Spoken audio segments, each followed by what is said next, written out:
మీకు చిత్తశుద్ధి ఉంటే నేను 80లో హోల్సేల్ వైన్స్ 80లో 1980 45 ఇయర్స్ బ్యాక్ హైదరాబాద్లో మా మిత్రులతో హోల్సేల్ ఒక వైన్ షాప్ పెట్టాను హోల్సేల్. అలాగే దేవరాజు అరసు గారు ముఖ్యమంత్రి వారు అప్పుడు లైసెన్స్ ఇచ్చారు, స్టార్ట్ అయింది. గుండూరావు గారు అయిన తర్వాత 81లో స్టార్ట్ అయ్యాది కర్ణాటకలో. దేవరాజు అరసు గారు పార్లమెంట్లో ఓడిపోగానే ఇందిరాగాంధీతో డిఫర్ అయ్యారు, రాజీనామా చేశాడు. ఆల్కహాల్ కోట, ethyl estate, artificial flavour, solvent oil. ఆ సారాన్ని ఆల్కహాల్నే ఓ 300 లీటర్ల నీళ్లు కలిపి 500 ఏదైతుందో సారా అమ్మేవాళ్ళు.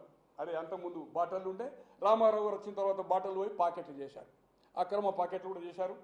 ఈరోజు దేవేందర్ గౌడ్ 100 కోట్లు సంపాదించింది అక్రమ సారా మిషన్లే. ఇంద్రకరణ్ రెడ్డి గారు మొన్నటిదాకా మంత్రి చేశాడు, అప్పుడు జడ్పీ చైర్మన్ ఉండే ఆదిలాబాద్ 87లో. ఆయన అక్రమ సారా మిషన్లు రామారావు గారు ముఖ్యమంత్రిగా ఉండగా ప్రభుత్వమే సప్లై చేస్తుంది. ప్రభుత్వం సప్లై చేస్తే ఒక లీటర్కు అంటే 10 ప్యాకెట్లు అనుకోండి, లీటర్ 100 గ్రాములకు ఒక ప్యాకెట్, 10 ప్యాకెట్లు గవర్నమెంట్ ఇస్తే 70 రూపాయలు అనుకోండి.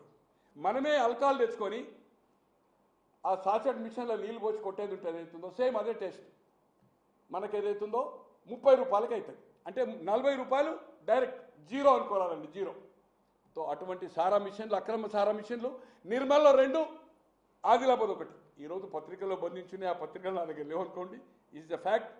88 డిసెంబర్ 20 రామారావు గారు ఆదిలాబాద్ టూర్ కంటే ముందు 13 నాడు ఇంటర్వ్యూ అడిగితే ఇవ్వలేదు.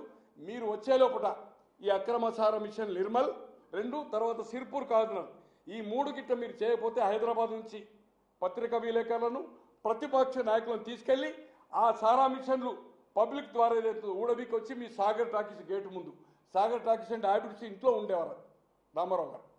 రోడ్ నెంబర్ 13 కాదు, 13 ఏమో 94లో, బట్ 83 to 88 హ్యాబిట్స్ తన సొంత ఇంట్లో ఉండేవాడు. దాని ముంగట సాగర్ టాకీస్ ఉండే, ఇది హ్యాబిట్స్లో సాగర్ టాకీస్ గేట్ల ముందు వేస్తా అంటే 18కి ఆయన ఇన్స్ట్రక్షన్ ఇచ్చేశాడు.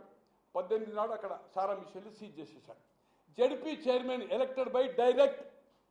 87లో ఎంటైర్ పబ్లిక్ వేయాలి అప్పుడు జడ్పీ సిస్టమ్, జిల్లా అందరూ ఓట్లేయాలి. అట్లా 21 జిల్లాల్లో జడ్పీ చైర్మన్ సిస్టమ్ వచ్చింది, సమితి పోయి మండల వ్యవస్థ వచ్చింది. తో నేను అడుగుతున్నాను, డిస్టిలరీలు మా హయాంలో ఒకటి ఇవ్వలే. 100% కరెక్ట్. డిస్టిలరీ ఇవ్వడం తప్పు కాదు, కానీ డిస్టిలరీని క్యాప్చర్ చేసుకొని మీరు ఏ బ్రాండ్లు అయితే దేశమంతా ఉంటాయో అన్ని రాష్ట్రాల్లో స్వాతంత్రం వచ్చిన తర్వాత, మ్యాక్డోల్ అనుకోండి, ఓల్డ్ టవర్ అనుకోండి, మ్యాన్షన్ హౌస్ అనుకోండి, పీటర్ స్కాట్ అనుకోండి, తర్వాత ఏదైతుందో లోకల్ బ్రాండ్ అంటే ఇప్పుడు భూములు గిమూములు పెట్టింది కదా, మా దగ్గర కూడా లోకల్గా ఉంటాయి. ప్రెసిడెంట్, లంబాడి. మేము 80లో హోల్సేల్ చేసినప్పుడు మాకు 3 రూపాయలకు వస్తుండే క్వార్టర్, దాన్ని మేము 6 రూపాయలకి ఇచ్చేవాళ్ళు రిటైల్ షాపులు, వాళ్ళు అమ్మేది 11 రూపాయలకు అమ్మేవాళ్ళు. ఈరోజు ఇప్పుడు 99 ప్రభుత్వం అమ్ముతుంది, 105, మొన్నటి వరకు 235. సో అవి లోకల్ ఆల్కహాల్ గవర్నమెంట్ అలాట్ చేస్తుంది. దానికి ఏదైతుందో ఆ స్పిరిట్లో కొంత మెడిసిన్ టైప్ వేస్తారు, దానికి ఒక లేబుల్ పెట్టుకుంటారు, అదేదైతుందో చీప్ లిక్కర్ అంటారు దాన్ని, చీప్ లిక్కర్. 230 ఇప్పుడు అంతకుముందు గవర్నమెంట్ రాకముందు తెలుగుదేశం ప్రభుత్వంలో 90 ఉండి, ఇప్పుడు 95 105 అయింది, అంటే ఒక 130. తో ఇది భారతదేశ చరిత్రలో మేము ఒక మెమో తీసుకోవాలంటే రీటైల్ అంటే 69-70 ఖచ్చితంగా స్టేట్ బ్యాంకులో చాలాను కట్టాలి. ఈరోజు టీ కొట్టుకుపోతే 10 రూపాయలకు డిజిటల్ ఏది గూగుల్ పేనా ఫోన్పే అంటున్నాం, 10 రూపాయల ఒక సిగరెట్ తీసుకుంటే చేస్తున్నాం. ఎందుకు క్యాష్ చేసినావు? కారణం ఏంటి అంటే నీకు డిజిటల్ పేమెంట్లో ఇస్తే నష్టమే వచ్చింది, క్యాష్ పేమెంట్ చేయడానికి కారణం ఏంటి? దాని మీద ఏమైనా డిస్కస్ జరిగిందా? అది ప్రజలకు వివరంగా జగన్మోహన్ రెడ్డి గారు చెప్తారా, అంబటి రాంబాబు చెప్తారా, సారా మామూలు బ్రాండీ షాపులు చేసిన బొత్స సత్యనారాయణ గారు, నాగేశ్వరరావు చెప్తారా? ఎక్కడ వేదిక పెట్టా? నేను వాళ్ళతో కలిసి పనిచేసిన వాడిని, పౌరుణ్ణి. ఇది అన్యాయం జరిగిందనేది నేను చెప్పడానికి ఈరోజు ఇక్కడికి వచ్చినాక పేపర్లు చూసిన, మా దగ్గర రావడం లేదు సార్. ఒరిజినల్గా ఏదైతుందో ఒక లిక్కర్ మ్యాక్డోల్ విసుకుంది అనుకోండి, కేస్ అంటే 12 ఫుల్ బాటిల్ ఉంటే కేస్ అంటారు, 600 రూపాయలు.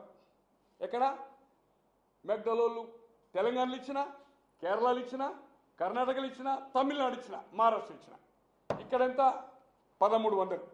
ఈ 700 డైరెక్ట్గా ప్రభుత్వం పర్చేజ్ చేస్తుంది, ప్రభుత్వం పే చేస్తుంది. హోల్సేల్ ప్రభుత్వం కనుక, రిటైల్ కూడా ప్రభుత్వమే. ఈ 700 మళ్ళీ డైరెక్ట్ క్యాష్ డ్రా చేసేది అవుతుందో ఇతనికి వస్తుంది కిక్ బ్యాక్. నిన్న ప్రముఖంగా ఏదైతుందో ఆంధ్రజ్యోతిలో అండ్ ఈనాడులో ఏదైతుందో ప్రముఖంగా వచ్చింది. అది కంపెనీస్ ఏ కంపెనీస్ ఈ విధంగా ఏదైతుందో అంటే దాదాపు ఒక కేసు మీద ఫుల్ బాటిల్స్ అయితే 12, హాఫ్ అయితే 24, క్వార్టర్ అయితే 48 కేసు అంటారు దాన్ని. కేసు ఒక బాక్స్లో వస్తాయి.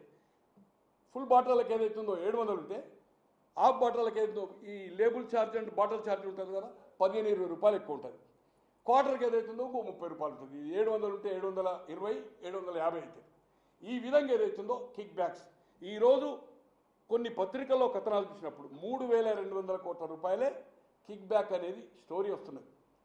లీకులు 1,00,000 కోట్ల 99,000 కోట్లు అంటే దాదాపు 1,00,000 కోట్లు క్యాష్ బిజినెస్ అయింది టోటల్ 4.5 yearsలో. ఎందుకు క్యాష్ బిజినెస్ అయింది? 94-95% క్యాష్ బిజినెస్ అయింది. ఎందుకు క్యాష్ అయింది? ఈరోజు ఎక్సైజ్ యాక్షన్లు ఎందుకంటే పూర్వం 20 ఏళ్ల కిందనే క్యాష్ తీసుకోవనే కావాలి కాదు, డీడీ చేయాలి, డీడీ తయారు చేయాలి. ఈరోజు పోలీస్ ఏదైనా ఛాలెంజ్ చేసింది అనుకోండి, 20 రూపాయలు 30 రూపాయలు క్యాష్. ఇంతకుముందు రిసిప్ట్ ఉంటుండే, ఇప్పుడు రిసిప్ట్ లేదు. రిసిప్ట్ పోయేది అవుతుందో ఇదే ఫోన్పేనా గూగుల్ పేనో చేయాలి. ఇటువంటి పరిస్థితుల్లో మీరు క్యాష్ను ట్రాన్సాక్షన్ ఎందుకు చేసిండ్రు? ఇది వివరణ ఇవ్వవలసిన ప్రజలకు అవసరం ఉంది. దానివల్ల మీకు డిజిటల్ పేమెంట్ వల్ల ప్రభుత్వానికి కానీ ప్రజలకు కానీ ఏమి అభ్యంతరము, ఏమైనా నష్టం వస్తుందా, క్యాష్ వల్ల ఏం వెసులుబాటు అవుతుంది, ఇది చెప్పవలసిన అవసరం ఉంది. ఖచ్చితంగా దీంట్లో క్లారిటీగా బంగారం డొల్ల కంపెనీలు ఇదివరకు ఏదైతుందో సిమెంట్ కంపెనీ పెట్టినప్పుడు India cement, Dalmia, metric Prasad ఇంకా పలువురు ఏదైతుందో పెట్టుబడులు పెట్టారు. పెట్టినాక ఏమైంది? ఒక కంపెనీ ఫ్రెంచ్ కంపెనీకి అమ్మాడు 51%, 49 ఆయనది, మేనేజ్మెంట్ వీళ్ళదే. ఏం చేశాడు? ఇండియా సిమెంటు 110 కోట్లు పెట్టిండు. ఆయనకు వచ్చింది ఎంత? 200 కోట్లు వైట్ ఏదైతుందో ఆయనకు వచ్చింది. బట్ ఆ 200 కోట్లు మళ్ళీ ఏదైతుందో క్యాష్గా రిటర్న్ తీసుకున్నాడు ఇండియా సిమెంట్ కానీ దాల్మియా కానీ.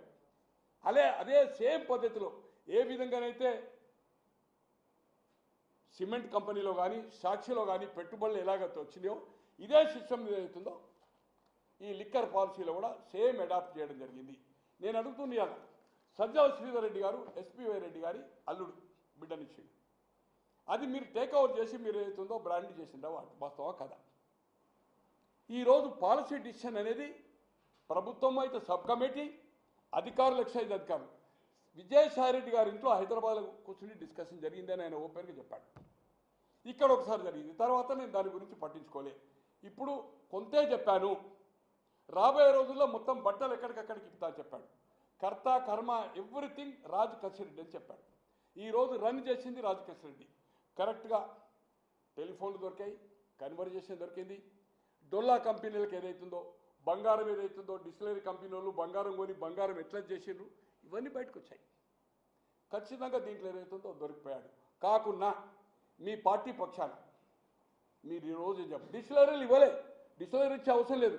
డిస్టిలరీ కంట్రోల్ మీరు పెట్టుకున్నారు. ఈరోజు McDowell whisky entire south, Kerala, Karnataka, Andhra, Telangana and Tamil Nadu, Magunta Subbaramareddy గారి నుంచి మొదలుకొని ఇప్పుడు వాళ్ళ కుటుంబమే నడుతున్నది.